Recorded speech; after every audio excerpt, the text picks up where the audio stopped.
Assalamualaikum warahmatullahi wabarakatuh.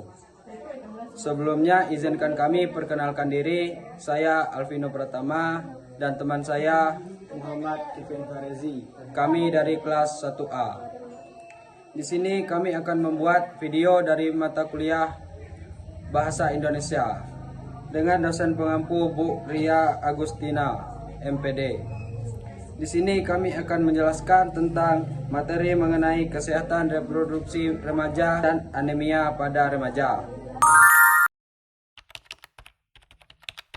Kesehatan reproduksi adalah kesehatan secara fisik, mental, dan kesejahteraan sosial secara utuh pada semua hal yang berhubungan dengan sistem dan fungsi serta proses reproduksi, dan bukan hanya kondisi yang bebas dari penyakit dan kecacatan.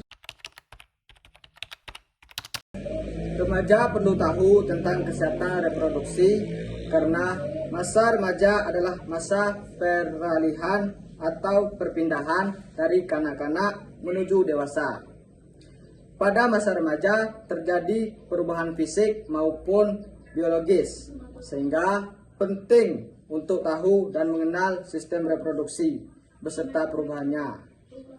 Menurut WHO, remaja adalah penduduk dalam rentang usia 10-19 tahun.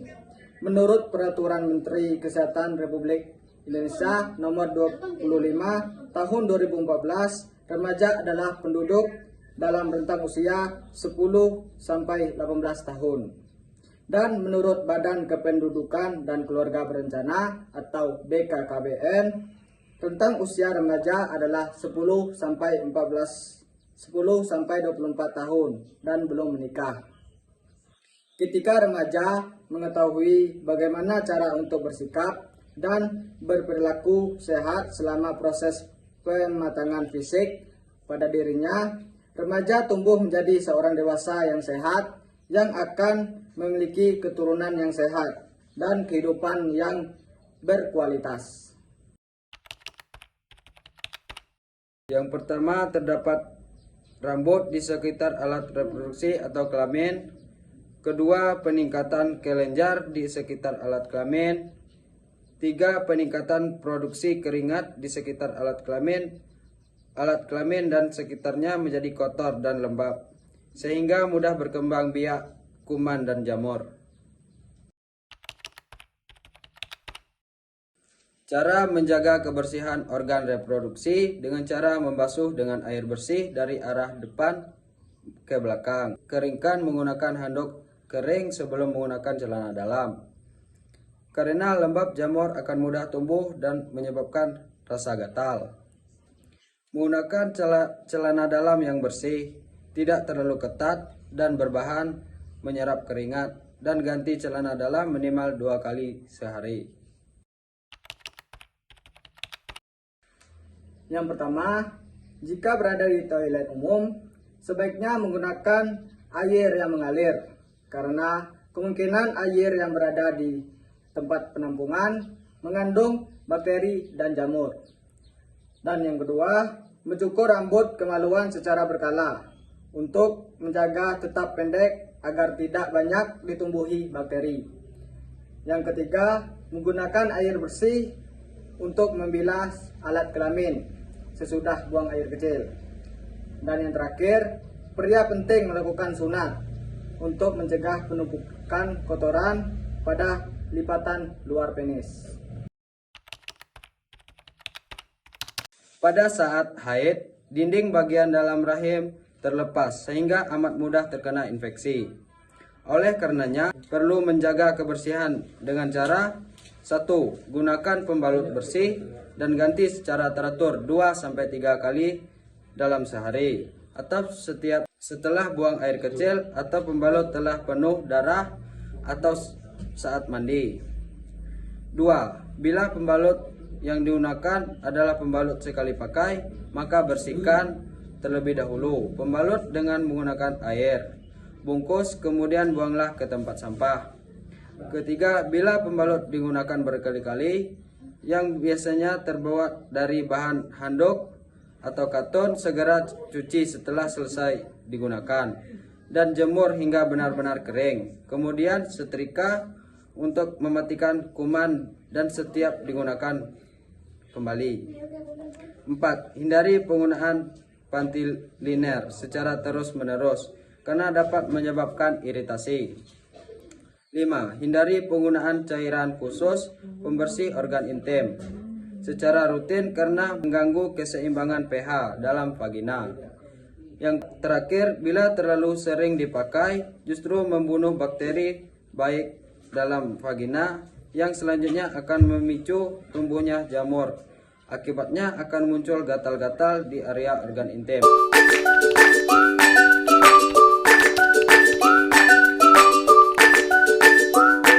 Anemia adalah kondisi medis yang ditandai oleh kadar hemoglobin atau Hb dalam darah yang lebih rendah dari nilai normal. Hemoglobin adalah protein dalam sel darah merah yang berfungsi mengangkut oksigen dari paru-paru ke seluruh tubuh.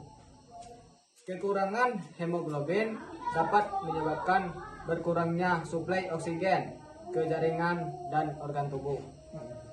Masalah anemia bukan hanya berlaku pada kelompok usia tertentu, tetapi mempengaruhi remaja yang sedang berada di fase pertumbuhan dan perkembangan penting. Anemia pada remaja dapat disebabkan oleh berbagai faktor, antara lain kekurangan zat besi. Kekurangan zat besi adalah penyebab paling umum anemia pada remaja. Zat besi diperlukan dalam produksi hemoglobin. Remaja yang mengalami masa pertumbuhan cepat dan perubahan hormon membutuhkan lebih banyak zat besi untuk mendukung produksi sel darah merah. Kekurangan vitamin B12 dan asam folat. Vitamin B12 dan asam folat diperlukan untuk produksi sel darah merah. Kekurangan vitamin B12 dan asam folat dapat menyebabkan anemia megaloblastik, di mana sel darah merah menjadi besar dan tidak berfungsi dengan baik. Gangguan pada kelenjar tiroid. Gangguan tiroid seperti hipotiroidisme, kelenjar tiroid kurang aktif, dapat mempengaruhi produksi sel darah merah dan menyebabkan anemia. Perubahan menstruasi. Remaja perempuan yang mengalami menstruasi dengan pendarahan berisiko mengalami anemia akibat kehilangan darah yang berlebihan. Pola makan yang tidak sehat. Pola makan yang tidak seimbang atau tidak mengandung nutrisi penting juga dapat menyebabkan kekurangan zat besi atau vitamin yang berkontribusi pada anemia. 2. Gejala anemia pada remaja. Anemia dapat memiliki beragam gejala dan gejala ini bisa berbeda pada setiap individu. Beberapa gejala umum yang dapat muncul pada remaja dengan anemia meliputi yang pertama, kelelahan dan lemas. Kekurangan oksigen dalam darah dapat menyebabkan remaja merasa lelah dan lemas, bahkan setelah istirahat yang cukup. Yang kedua, kulit pucat.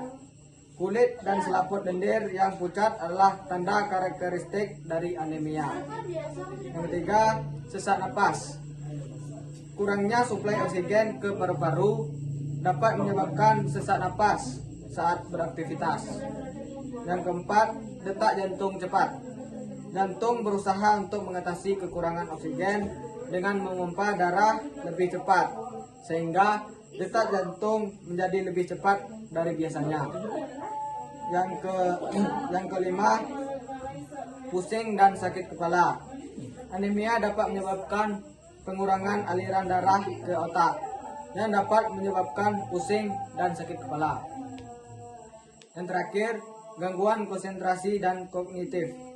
Remaja dengan anemia mungkin mengalami kesulitan konsentrasi dan belajar di sekolah. Anemia remaja dapat memiliki dampak negatif pada kesehatan dan kualitas hidup. 1. Pengaruh pada pertumbuhan dan perkembangan. Kekurangan zat besi dan nutrisi lainnya dapat menghambat pertumbuhan dan perkembangan fisik remaja. 2. Penurunan kinerja akademis. Anemia dapat mempengaruhi konsentrasi dan daya ingat yang dapat menyebabkan penurunan kinerja akademis. Ketiga, kekurangan energi dan produktivitas. Kelelahan dan lemas akibat anemia dapat mempengaruhi energi dan produktivitas remaja dalam beraktivitas sehari-hari. Yang terakhir, gangguan mood dan kesejahteraan emosional. Anemia dapat berkontribusi pada perubahan suasana hati dan gangguan kesejahteraan emosional. Yang pertama, konsultasi dengan tenaga medis. Jika mengalami gejala anemia, segera berkonsultasi dengan tenaga medis untuk diagnosis dan penanganan lebih lanjut. Yang kedua, peningkatan asupan zat besi dan nutrisi. Meningkatkan konsumsi makanan yang kaya zat besi, seperti daging merah, sayuran berdaun hijau, dan biji-bijian. Selain itu, tambahkan juga makanan yang mengandung vitamin B12 dan asam folat, seperti telur, ikan, dan produk susu. Yang ketiga, suplemen. Dalam beberapa kasus, dokter mungkin meresepkan suplemen zat besi atau vitamin B12 dan asam folat untuk membantu mengatasi kekurangan nutrisi. Yang keempat, manajemen peredaran menstruasi. Bagi remaja perempuan, manajemen perdarahan menstruasi yang berat sangat penting untuk mencegah anemia. Yang terakhir, edukasi dan kesadaran. Pendidikan tentang pentingnya gizi seimbang dan kesehatan bagi remaja serta kesadaran tentang anemia menjadi kunci dalam pencegahan anemia pada populasi ini. Anemia pada remaja merupakan masalah kesehatan serius yang mempengaruhi pertumbuhan, perkembangan, dan kualitas hidup mereka. Kekurangan zat besi, vitamin B12 atau asam folat adalah beberapa penyebab umum anemia pada remaja. Dengan meningkatkan kesadaran tentang anemia, pendekatan pencegahan yang tepat, dan penanganan medis yang baik, kita dapat membantu menjaga kesehatan generasi muda ini agar tumbuh dan berkembang dengan optimal. Pemerintah, tenaga medis, keluarga, dan masyarakat perlu bersinergi dalam memberikan dukungan dan informasi yang diperlukan untuk mencegah dan mengatasi anemia pada remaja. Sekian video dari kami. Bila ada salah mohon dimaafkan. Kami tutup dengan Assalamualaikum warahmatullahi wabarakatuh.